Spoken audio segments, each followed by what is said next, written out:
Hello viewers, আসসালামু আলাইকুম। আমার চ্যানেল জাইন্টস কিচেনে আপনাদেরকে স্বাগত। আজকের রেসিপি সরষে ইলিশ। চলুন বানিয়ে নিই।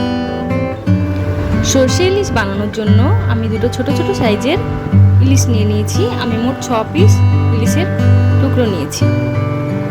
ইলিশটাকে আমি হলুদ আর লবণ দিয়ে মেখে নিয়ে কিছুক্ষণের জন্য রেখে দেবো।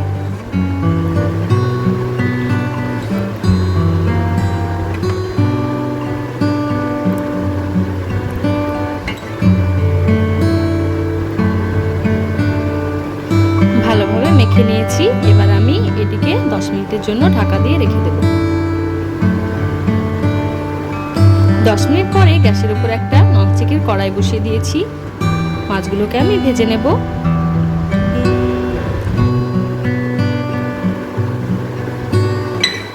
চলুন মাছগুলোকে ভেজে নিই। মাছগুলো ভাজার জন্য কড়াই আমি তেল দিয়ে গরম করে নিয়েছি। এবার মাছের পিসগুলোকে আমি একে একে দিয়ে দেব। খেয়াল রাখতে হবে তেলটা যেন খুবই বেশি গরম হয়, কারণ মাছগুলো ভাজার সময় তেল যদি গরম না হয় তাহলে কিন্তু মাছগুলো তলায় লেগে যাবে। তেলটাকে ভালোভাবে গরম করে নিয়ে আমি তেলের উপরে মাছগুলো ছেড়ে দিচ্ছি।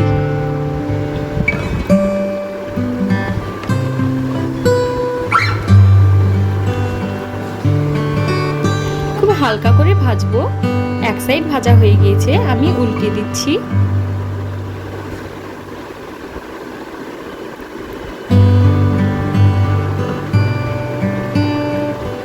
প্রত্যেকটা মাছের পিসগুলো আমি খুব সাবধানতার সঙ্গে উল্টে দেব।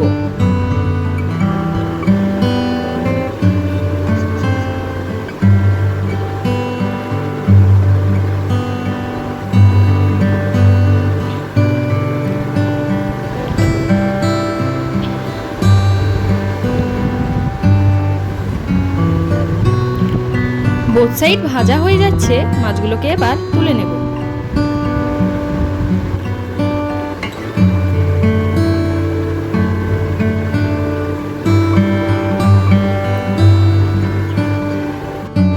একে একে অন্য একটি পাত্রে মাছগুলোকে আমি তুলে নিচ্ছি।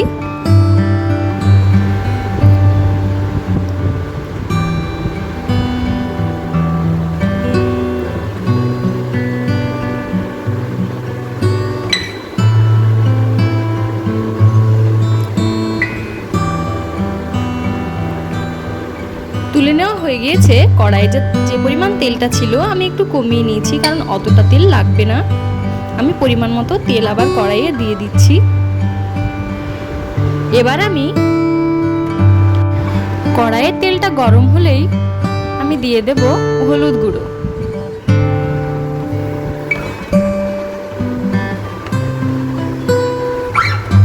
এই রেসিপিতে কিন্তু হলুদ গুঁড়ো ছাড়া অন্য কিছুই লাগবে না। এবার আমি দিয়ে দিচ্ছি আগে থেকে বেটে রাখা সর্ষে, পোস্ত এবং কাঁচা লঙ্কার মিশ্রণ। এটা ক্যামেরাতে দেখানো হয়নি, এটা আমি আগে থেকেই ব্লেন্ড করে রেখে দিয়েছিলাম। প্রথমে সর্ষে এবং পোস্তটাকে কিছুক্ষণ ভিজিয়ে রেখে তাতে কাঁচা লঙ্কা দিয়ে ব্লেন্ড করে নিয়েছিলাম। আপনারা চাইলে শিলেও বেটে নিতে পারেন।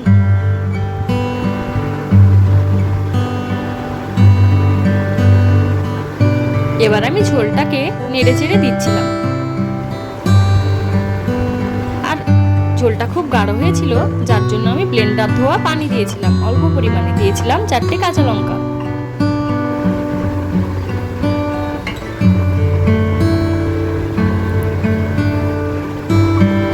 ঝোলটাকে ভালো করে ফুটিয়ে নিয়ে মাছের পিসগুলোকে একে একে দিয়ে দেব।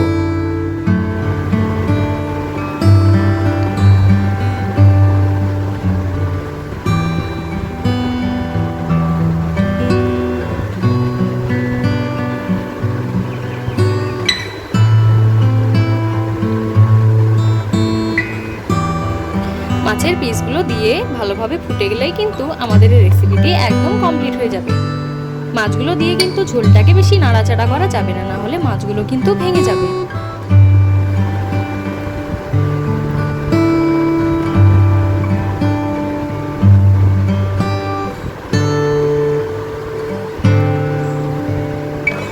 মাছগুলোকে কিছুক্ষণ ভালো করে ফুটিয়ে নেব।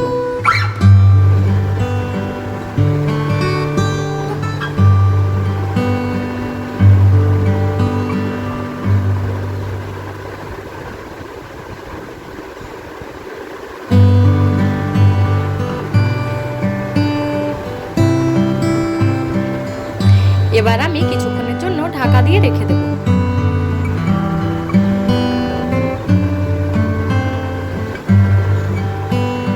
ঢাকা খুলে দেখে নিচ্ছি, যেহেতু আমি ঝোলটা অল্প করেছিলাম তার জন্য মাছের দুই সাইডেই যেন ঝোলটা ভালোভাবে ঢোকে, তার জন্য আমি মাছগুলোকে উল্টে দিচ্ছি।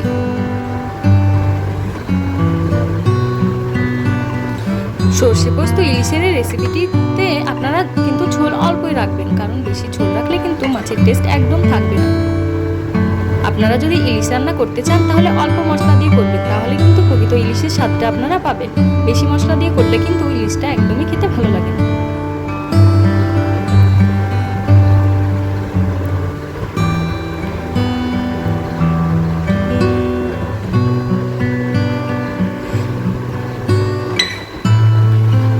কিন্তু শুধুমাত্র হলুদ গুঁড়োটা এখানে অ্যাড করেছিলাম আর কাঁচা লঙ্কা, অন্যান্য কিন্তু আদা রসুন বা অন্য কোনো মশলা জিরে গুঁড়ো আমি কিন্তু এতে অ্যাড করিনি।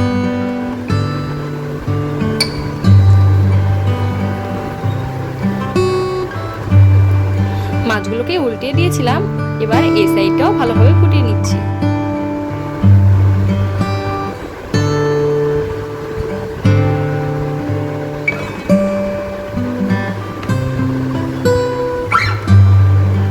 এবার আর একবার ঢেকে দিলাম। ঢাকা খুলে দেখে নিচ্ছি মাছগুলো হয়ে গিয়েছে।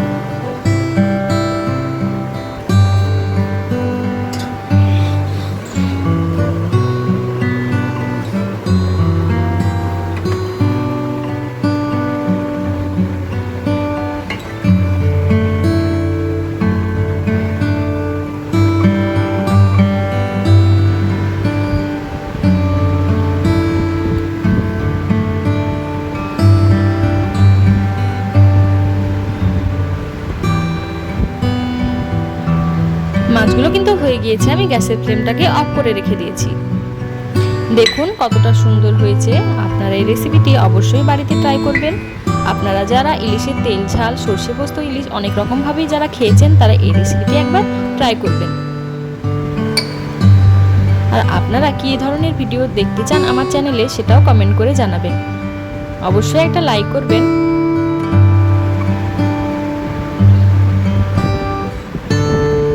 দেখা হচ্ছে পরের ভিডিওতে, ততক্ষণের জন্য ভালো থাকুন এবং সুস্থ থাকুন। খোদা হাফেজ।